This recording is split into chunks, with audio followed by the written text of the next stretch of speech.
ये जो क्वेश्चन आपको दिखाई दे रहा है ना, ये क्लास 10th का है।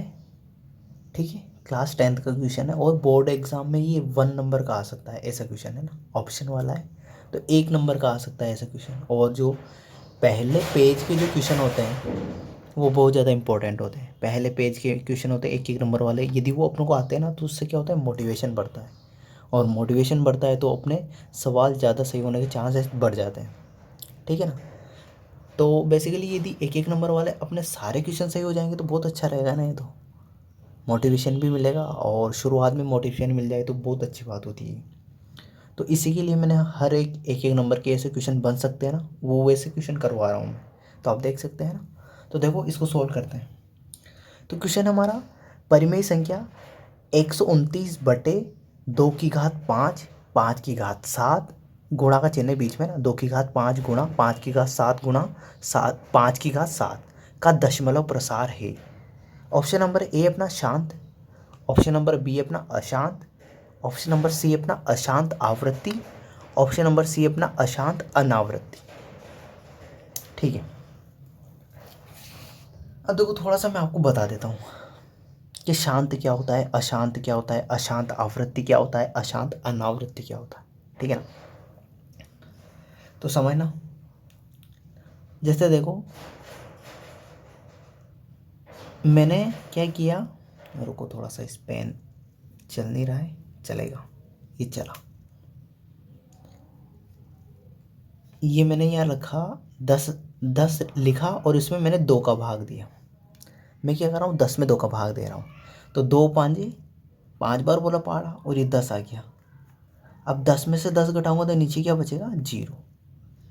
ठीक है, ये ध्यान रखना, जब शेषफल किसी भी संख्या में भाग देने पर शेषफल यदि शेषफल 0, ये शेषफल क्या है, ये है शेषफल, इसको बोलते हैं भाग देने में जो लास्ट में आता है ना उसको बोलते हैं शेषफल। यदि 0 आ जाए, ठीक है ना, तो उसका दशमलव प्रसार कैसा होगा, तो उसका दशमलव प्रसार होगा शांत, शांत दशमलव प्रसार,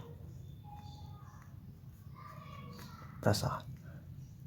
तो यहाँ से क्या सीखने को मिला आपको, ध्यान रखना, यदि भाग देने पर शेषफल 0 आ जाए तो उसका दशमलव प्रसार क्या होगा, शांत होगा।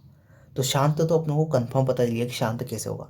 यदि अपनों ने भाग दिया किसी भी संख्या में, जैसे ये संख्या 129 में, इसको 16 का नंबर भाग देंगे, यदि इसका मान लास्ट में शेषफल 0 बच जाता है तो शांत होगा, वरना अशांत होगा। अब देखो अशांत में अशांत होते हैं, शांत तो आपको पता चल गया। अब अशांत ध्यान रखना, अशांत 2 प्रकार के होते हैं। एक तो होती है अशांत आवृत्ति और होती है अशांत अनावृत्ति, अनावृत्ति। ठीक है ना, ये 2 होती है। अशांत का मतलब होता है जिसमें शेषफल 0 नहीं बचता है, जिसमें शेषफल 0 नहीं बचता है, मतलब कुछ और ही आता है शेषफल। ठीक है ना, 0 नहीं बचता है मतलब कुछ और ही आता है। जैसे यहाँ पे देखना, मैं क्या कर रहा हूँ, मैंने लिखा 10, अब 10 में मैं 3 का भाग दे रहा हूँ। किसका भाग दे रहा हूँ, 3 का। तो देखो मैं 3 का भाग दिया तो 3 दिया 9, फिर घटाया तो बचा 1, फिर पॉइंट लगा दिया मैंने, पॉइंट लगाते ही वापस क्या आ जाएगी, 0, वापस 3 दिया 9, फिर वापस घटाया, फिर 1 बच गया, पॉइंट की वापस 0, 3 दिया 9। तो मतलब ऐसे चलता रहेगा, पॉइंट 3 3 3 ऐसे 3.3 3 3 3 3 ऐसे बढ़ता रहेगा। तो ये क्या हो रही है, 3 की आवृत्ति हो रही। तो ये क्या है, अशांत है, मतलब शेषफल इसमें 0 नहीं बच रहा है और संख्या की क्या हो रही है, आवृत्ति हो रही है। संख्या की क्या हो रही है, आवृत्ति। तो इसको अशांत आवृत्ति बोलेंगे।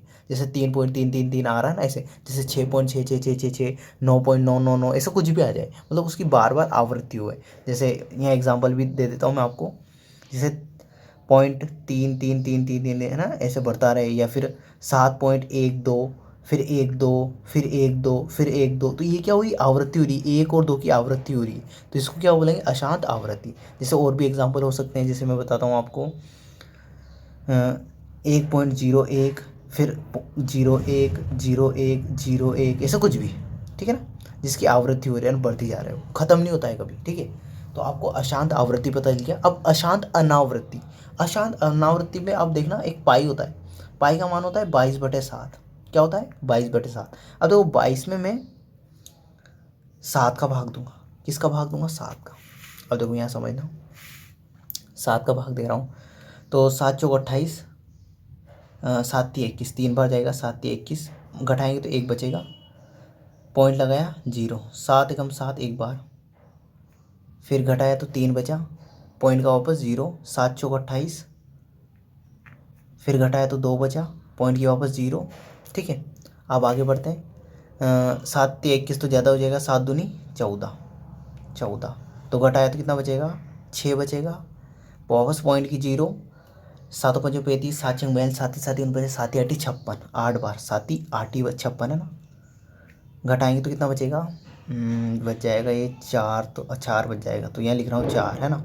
फिर पॉइंट की वापस 0 आ जाएगी, 40, 7 चौक 7 5 35, तो ये ऐसे बढ़ता रहेगा। अब देखो यहाँ पे क्या हो रहा है कि इसमें 0 नहीं हो रहा है, ये ना तो मान 0 हो रहा है।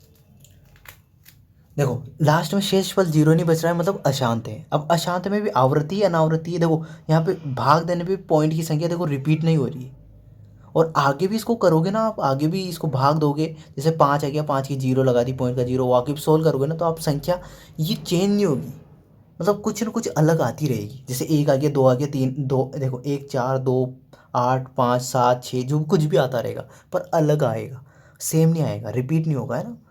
जैसे यहाँ पे 1 2 0 1 0 1 0 1 ऐसे रिपीट हो रहा है ना, यहाँ पे रिपीट नहीं होगा, तो उसको क्या बोलते हैं अनावृत्ति, मतलब जिसकी आवृत्ति ना हो, तो वो क्या हो गया अशांत अनावृत्ति। तो आई होप आपको शांत समझ में आ गया। अशांत में, शांत में क्या होता है जिसमें शेषफल 0 आ जाए। अशांत का मतलब होता है जिसमें भाग देने पर शेषफल 0 ना आए, उसको अशांत बोलते हैं। अशांत 2 प्रकार के होते हैं, अशांत आवृत्ति और अशांत अनावृत्ति। तो अशांत आवृत्ति में तो क्या होता है कि भाग देने पर शेषफल 0 नहीं आएगा और उसकी संख्या की रिपीटेशन होगी, दशमलव प्रसार का क्या होगा रिपीट होगा दशमलव प्रसार। जबकि अशांत अनावृत्ति में क्या होता है, इसमें दशमलव प्रसार रिपीट नहीं होता है, अलग अलग आता रहता है। ठीक है, अब बेसिकली ये तो मैंने आपको ऑप्शन समझा है, अपना क्वेश्चन तो कुछ और ही था। ठीक है ना, वो तो एक ना, एक तो बिल्कुल सिंपल था क्वेश्चन, तो वो तो अभी देखना आप बिल्कुल कर दोगे फटाफट, सिंपल क्वेश्चन था। अब देखो मैं क्वेश्चन पे चलता हूँ। ये तो मैंने आपको ऐसे ही जनरल नॉलेज के लिए बता दिया, आपको ज़रूरत हो तो ठीक है देख लेना, वरना स्किप मार देना, वो तो क्या है। ठीक है ना। अब तो क्वेश्चन ये था कि इसका दशमलव प्रसार कैसा होगा, है ना। अब देखो नीचे तो बहुत बड़ी ज़्यादा संख्या है, 2 की घात 5 मतलब 2 को 5 बार गुणा करना, फिर 5 की घात 7 मतलब 5 को 7 बार गुणा करना, फिर 5 की घात 7 मतलब 7 बार गुणा करना 5 को। अब इतना लंबा तो कैसे करेंगे, गुणा करने के बाद फिर 129 में भाग भी देना है, तो इतना बड़ा लंबा चेक कैसे करें। तो इसका सिंपल सा तरीका होता है, ध्यान रखना, ये तो होता है अपना, देखो यहाँ बता रहा हूँ, इधर देख लेना है ना, यहाँ पे यहाँ इस जगह बता देता हूँ अपना है, यहाँ पे समझना 129 बटे 2 की घात 5 इंटू 5 की घात 7 इंटू 5 की घात 7, ये होता है अपना अंश, और नीचे वाले को बोलते हैं अपन हर। ठीक है, अब ध्यान रखना, हर में या तो ऐसे दे रखेगा या फिर कोई संख्या दे रखेगा, या तो ऐसे दे रखेगा या फिर कोई संख्या दे रखेगा। यदि ऐसे अभाज्य गुणनखंड करके दिया हुआ है और ये संख्या 2 और 5 के रूप में है, 2 और 5 के रूप में है, 2 की घात कितनी भी हो 5 की घात कितनी भी हो कोई फ़र्क नहीं पड़ता, ध्यान रखना, 2 की घात कितनी भी हो और 5 की घात कितनी भी हो कोई फ़र्क नहीं पड़ता। ठीक है, ध्यान रखना मैं क्या बोल रहा हूँ। यदि हर में 2 और 5 हो, जैसे देखो यहाँ पे 2 है और ये 5 है, बनी 2 की घात कितनी भी हो, 5 हो 7 हो 9 हो कितनी भी हो, जैसे 5 है 5 की घात 7 11 कुछ भी हो, यहाँ पे भी 5 है तो 5 की घात 7 11 कुछ भी हो, बस 2 और 5 के रूप में हो, तो इसका दशमलव प्रसार क्या होगा, शांत होगा। ध्यान रखना ये इंपॉर्टेंट है। तो इस संख्या का दशमलव प्रसार क्या हो जाएगा, शांत। तो सिंपल सी ट्रिक है, यदि हर में या तो ऐसा कोई अभाज्य गुणनखंड करके दे रखेगा या फिर कोई संख्या दे रखेगा, संख्या दे रखी हो तो आपको उसके अभाज्य गुणनखंड करना है। जैसे देखो मैं आपको एक एग्जांपल भी देता हूँ, जैसे मैंने रखा है यहाँ पे 129 है, 129 में मैंने यहाँ रख दिया 100, नीचे क्या लिख दिया मैंने 100, ये एग्जाम्पल एक तरह से समझना एग्जाम्पल। अब 100 दे रखा है तो 100 के क्या करना है, पहले तो अभाज्य गुणनखंड करने हैं, तो 100 के अभाज्य गुणन किया, 2 का भाग दिया तो 50, फिर 2 का भाग दिया तो 25, फिर 5 का दूंगा 5 बचे 25, और फिर 5 का दूंगा तो 5 एकम 5 ही आया। मतलब 129 बटे 100 को क्या लिख सकता हूँ मैं, 2 की घात 2 इंटू 5 की घात 2। तो मैंने बोला कि हर में यदि 2 या 5 की घात कितनी भी आए, 2 और 5 की, तो उसका दशमलव प्रसार क्या होगा, शांत होगा। उसका दशमलव प्रसार क्या होगा, शांत होगा। ये ध्यान रखना, ठीक है। तो इसका दशमलव प्रसार क्या होगा, शांत होगा, ठीक है ना। तो इस वीडियो के लिए इतना ही है। तो ऑप्शन नंबर ए इसका राइट आंसर हो जाएगा, ठीक है ना। आई होप आपको समझ में आ गया होगा ये क्वेश्चन,